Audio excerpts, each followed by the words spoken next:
আসসালামাইকুম ড্রিম টেসারাজ স্টুডিওতে আপনাদের স্বাগতম। আজকে আমাদের আসলে এখন কিন্তু আমের দেখেন বাড়তির সময় যে আমগুলো বড় হচ্ছে, পাকার সময় চলে আসতেছে কাছাকাছি।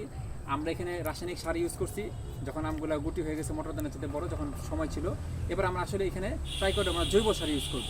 তো আমরা আজকে দেখেন, আপনারা জানেন বাংলাদেশে প্রচণ্ড তাপমাত্রা চলতেছে। এই সময় কিন্তু গাছের খাবারটা কিন্তু খুব জরুরি বিষয়। এটা একটি বেনানা আম গাছ, এই গাছের বয়স আনুমানিক 2 বছর প্লাস। আর আমাদের এখানে এখনও 23টা বানানা আম এই গাছটির মধ্যে আছে। আমরা এই গাছটিতে 100 লিটার হাফ ড্রামে রোপণ করেছি। এটা আমরা আজকে ট্রাইকোডার্মা, আমাদের জৈব সার হিসেবে আজকে ট্রাইকোডার্মা ইউজ করব। ট্রাইকোডার্মা ইউজ করার পর আমাদের এখানে কচুরিপানা দিয়ে গাছটাকে মালচিং করে দেবো। আজকে এই পুরো বিষয়টা আপনাদের শেয়ার করব। প্রথমে আমরা এই ট্রাইকোডার্মা ইউজ করার জন্য আমরা কি করেছি, এখানে গাছের সাইড থেকে দেখেন, আমরা এই গাছের সাইড থেকে প্রত্যেক সাইড থেকে মাটিগুলো কোনার থেকে উঠে নিয়েছি, চতুর্দিক থেকে উঠে নিয়ে এখন আমাদের এখানে যে ট্রাইকোডার্মা আছে, এখানে আমরা এই ট্রাইকোডার্মাগুলো এই কোনার ইউজ করে দেবো। হ্যাঁ, এইখানে দিয়ে দেবো, এইভাবে করে দিয়ে দেবো। দেখেন এইভাবে করে আমরা এখানে দিয়ে দিলে তারপর আমরা এই ট্রাইকোডার্মাগুলো জৈব সার এই ট্রাইকোডার্মা দেওয়ার পরে আমরা কি করব, এই মাটিগুলো আবার এই ট্রাইকোডার্মার উপর দিয়ে আমরা ঢেকে দিব। ঢেকে দিলে মোটামুটি এটা চাপা পড়ে যাবার। আপনারা জানেন যে ছাদ বাগানের ড্রামে মাটিগুলো দীর্ঘদিন ব্যবহার করার ফলে এই মাটির গুণাগুণগুলো, অনুখাদ্যের পরিমাণ এবং এখানে যে গাছ বৃদ্ধি সেটা আস্তে আস্তে কমে যায়। এর জন্য কিন্তু গাছে পরিমিত আকারের জৈব সার এখানে কিন্তু এবং রাসায়নিক সার ইউজ করতে হবে নিয়মিতভাবে এবং সঠিক পরিচর্যা করতে হবে। তাহলে কিন্তু আপনি গাছ থেকে কিন্তু কাঙ্ক্ষিত ফলাফল পাবেন। তো আমরা এখানে দেখেন, আমরা মোটামুটি এখানে 1.5 থেকে 2 কেজি পরিমাণ আমরা এখানে ট্রাইকোডার্মা ইউজ করব। এটা আমরা দিয়ে দিলাম এখানে আমাদের প্রায় 1.5 কেজির মতো আমরা এখানে ট্রাইকোডার্মা দিলাম। ট্রাইকোডার্মা দেওয়ার পরে আমরা কি করব, এই যে মাটিগুলো আছে এই মাটিগুলো আমরা এখন এই যে উঠে রাখছি এই মাটিগুলো দিয়ে ঢেকে দেবো। তাহলে কী হলো, একটা চাপা পড়ে গেল, চাপা পড়ে যেতে এটা দ্রুত আমাদের গাছটাকে খাদ্য সরবরাহ করতে সহযোগিতা করবে। হ্যাঁ,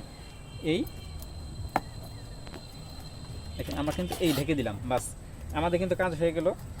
এবার আমরা কি করব, এটার উপর দিয়ে এখন গাছের গোড়ার মধ্যে আমরা এখন কিছু ট্রাইকোডার্মা এখানে ইউজ করব।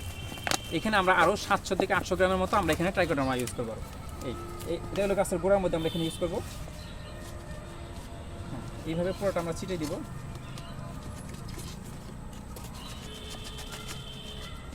তাহলে আমাদের কিন্তু ট্রাইকোডার্মা কিন্তু ব্যবহার করা হয়ে গেল। আমাদের ট্রাইকোডার্মা ব্যবহার করার পরে আমরা কি করবো ভাই, এখন আমরা এটা কচুরিপানা দিয়ে এটাকে মালচিং করবো। জানেন যে আপনার রোদ্রে কিন্তু অতিরিক্ত তাপদাহের কারণে আমাদের গাছগুলো কিন্তু শুকিয়ে যাচ্ছে, গাছের পাতায় ছানবান হচ্ছে, গাছের রস পাচ্ছে না, আর্দ্রতা কমে যাচ্ছে এবং গাছগুলো ফলগুলো ঝরে পড়ে যাচ্ছে। এর জন্য কচুরিপানা দিয়ে মালচিং করে দিলে সেটার পানি যখন আমরা দেবো সেটা মাটির আর্দ্রতা ধরে রাখবে এবং গাছটা দ্রুত মাটি শুকিয়ে যাবে না। এর জন্য আমাদের কচুরিপানা আমরা সংগ্রহ করতে এই কচুরিপানা দিয়ে আমরা এই গাছটাকে পুরোটাইভাবে মালচিং করে দিই। দেখেন আমাদের এইভাবে করে আমরা এই পুরোটা আমরা এইভাবে মালচিং করে দিলাম। আপনারা মালচিংয়ের জন্য আমাদের মালচিং সংক্রান্ত ভিডিও আছে। মালচিং সংক্রান্ত ভিডিও কীভাবে করবেন, কী কী দিয়ে মালচিং করা যাবে, কী কী সুবিধা অসুবিধা, সব বিষয়গুলো আমাদের ভিডিওতে দেওয়া আছে। তো এটা হচ্ছে আমাদের এই অনুখাদ্য দেওয়ার আমরা একটা ভিডিও করলাম। তো এইভাবে যদি আপনারা গাছটিতে সেবা করতে পারেন, অবশ্যই আপনার গাছের রিজিক দিয়ে আল্লাহ তাআলা ভরপুর করে দেবেন। ধন্যবাদ সবাইকে, দেখা হবে নেক্সট কোনো ভিডিওতে। আসসালামু আলাইকুম।